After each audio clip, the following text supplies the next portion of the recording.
All right, let's get right into it. We're tackling a big one today. A question so many of us whisper to ourselves. Am I burned out or am I just being lazy? It feels like a tough question, but you know what? Getting the answer right, well, that can change everything. You know that feeling? Maybe you're spending a little more time in bed, or you just feel completely stuck, like you can't get going. It is so incredibly easy to slap the lazy label on that feeling, but what if it's something more? And that's where things get really tricky, because there's such a fine line between them. The lines can feel, well, super blurred. But understanding the difference is absolutely crucial. You can't start to solve a problem if you haven't even named it correctly. And if you're feeling this, you're not alone, not by a long shot. A survey from a few years back found that a staggering 75% of adults in the US have felt symptoms of burnout. That's 3 out of every 4 people you know. We're talking about an epidemic of exhaustion here. So what even is burnout officially? Well, it's defined as a state of emotional, physical, and mental exhaustion. But think of it like this. It's what happens when you've been under this intense, never-ending stress for so long that your mind and body just give up. They basically say, that's it, I can't do this anymore. So let's get practical. How can you really tell if what you're feeling is burnout? Let's dive into the first big clue that this is way more than just laziness. Okay, the very first clue is this deep, profound feeling of being disconnected. There's actually a name for it, depersonalization. And what it feels like is being a spectator in your own life, like you're just watching things happen from the outside. And this feeling of disconnection, it shows up in a few key ways. It might feel like you're on autopilot, just going through the motions. Or maybe it's this weird emotional numbness where you just feel empty. You might even look in the mirror and feel totally detached from the person staring back.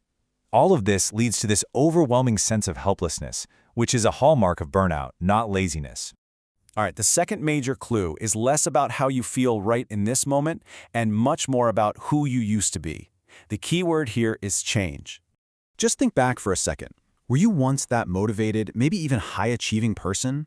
If this feeling of being apathetic and totally unmotivated is a recent thing for you, that is a huge red flag for burnout. And this is where you can see the core difference so clearly. Laziness is often seen as a consistent, stable trait. But burnout is a shift. It's a loss of the drive you used to have, and it almost always comes right after a period where you were pushing yourself to the absolute limit. And it's the exact same story with passion. Burnout has this nasty little habit of sucking all the joy out of the things you once loved. It doesn't matter if it's a hobby, a sport, or even your job. You know, there's a line from the source material that just hits the nail on the head.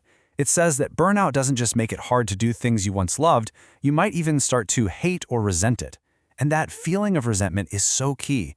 It often comes from feeling like the very thing you poured all your energy into is the thing that broke you.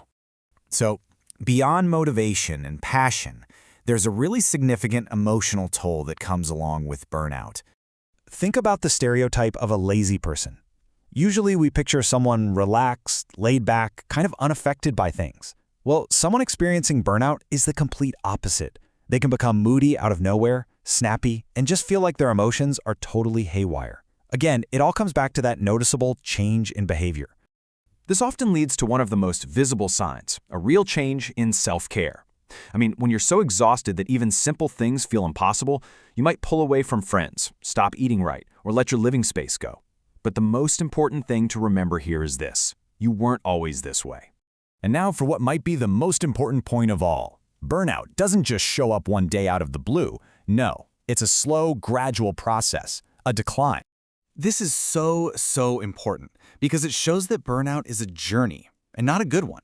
It actually starts with a honeymoon phase where you're still engaged and committed, but then stress starts to creep in. By stage 2, the symptoms are already there. If you ignore them, it progresses to chronic stress, then full-blown burnout, until it just becomes a habitual part of your life. Recognizing this progression is the clearest sign that what you're dealing with is not just laziness. So after all that, why is making this distinction so incredibly important? Why does it matter? It matters because when you see it for what it is, a gradual decline, it gives you the power to intervene.